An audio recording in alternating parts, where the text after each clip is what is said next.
La Comisión de Protección Civil del Ayuntamiento de Ciudad Madero mantiene un operativo permanente en las colonias vulnerables del municipio.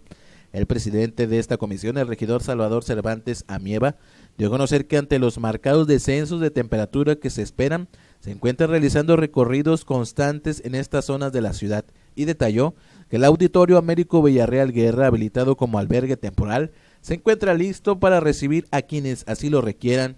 La intención es brindarle pues lo necesario a la persona que ande deambulando en la calle, que no tenga donde dormir, que no tenga un techo y sobre todo, ¿verdad?, que se les va a dar también la atención médica. Estamos preparados para recibir bastante gente, o sea, no estamos limitados.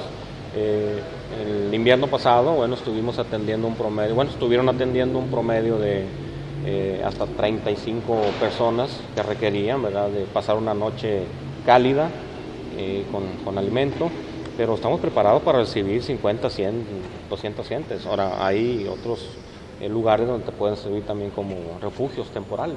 Agregó que también se han coordinado con las corporaciones encargadas de la seguridad a fin de evitar actos de rapiña en las viviendas de familias que pudieran ser trasladadas al refugio temporal y así evitar que cuando regresen a sus hogares los encuentren saqueados. También con la ya policía. Ya se platicó con seguridad pública, con tránsito también, para darle la certeza, la seguridad a las familias que en un momento dado dejasen sus viviendas por darles la atención en los refugios temporales. Ellos harían rondines de vigilancia y de ser necesario o dejar vigilancia sobre las áreas afectadas. En las imágenes, Ramón Guadalupe Mar, Oscar Mascorro, Noticieros Canal 9.